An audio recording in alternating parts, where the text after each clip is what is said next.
Hello, everyone. Welcome to another episode of Coach Stories from the Coaching World.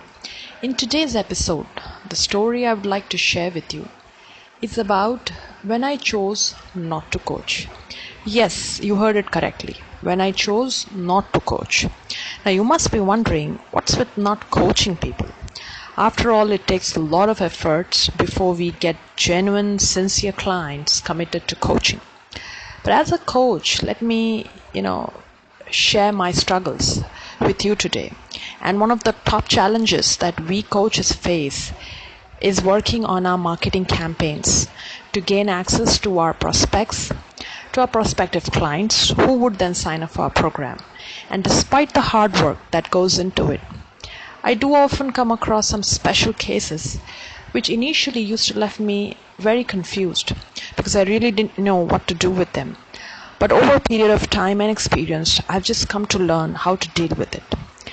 And then there has also been a lot of thought that has gone into it, where I finally decided to choose not to coach such cases. Now, if you're asking me why, let me share with you.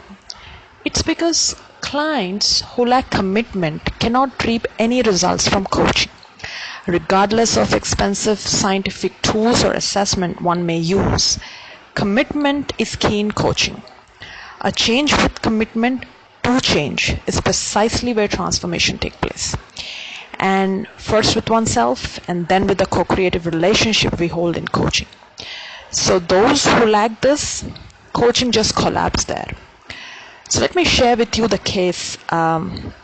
It's one of the special cases that I had actually dealt with, and not divulging any more details, but just to let you know, because this was one of the cases where I had chose not to coach. So this person do not stand as my client as on today.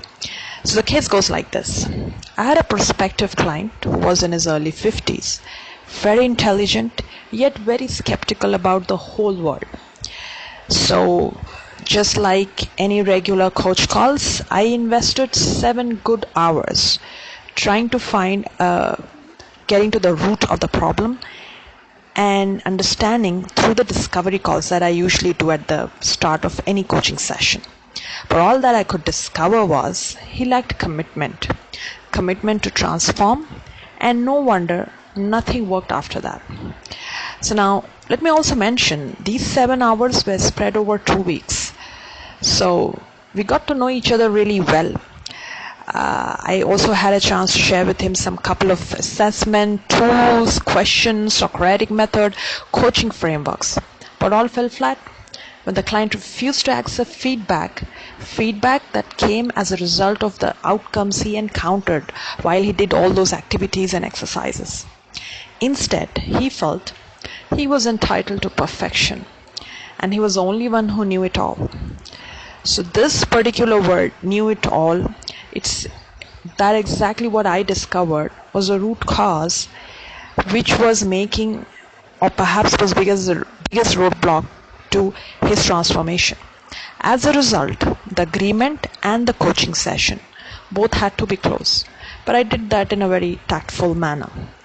As a coach, the lesson I learned is that I cannot coach, especially people who believe they knew it all and they are not open to feedbacks, not open to any change. Because once we close all our doors, it's very difficult to transform, and coaching is all about human transformation. So next time, if you want to get yourself coached or are coaching someone, let's always begin with the commitment and also ensure it is from both their sides, which is from the coach side as well as from the client side. In absence of either, you might just end up like me with futile efforts, lots of hard work, great lessons learned. But again, you sit back and think, okay, now these are the cases that I choose not to coach again. Well, that's it from my side for today. Thank you for being my audience and taking the time to listen to my podcast series. I hope you enjoyed this particular story, because this one is something where coming in from a coach, from my own experiences, and why sometimes you might see coaches choosing not to coach certain cases. I look forward to connect with you again in another episode. Till then, have a great time ahead. If you have any questions, comments, or feedback, feel free to write to me. My email address is manazamjad@guideadvice.org. You can also visit my website, which is www.guideadvice.org, in case you want to gather more details as to what we do at Guided Advice. And in case you're also interested in a coaching program, do check out the links in the text box, which can give you access to various coaching programs that we do. Thank you. Talk to you soon.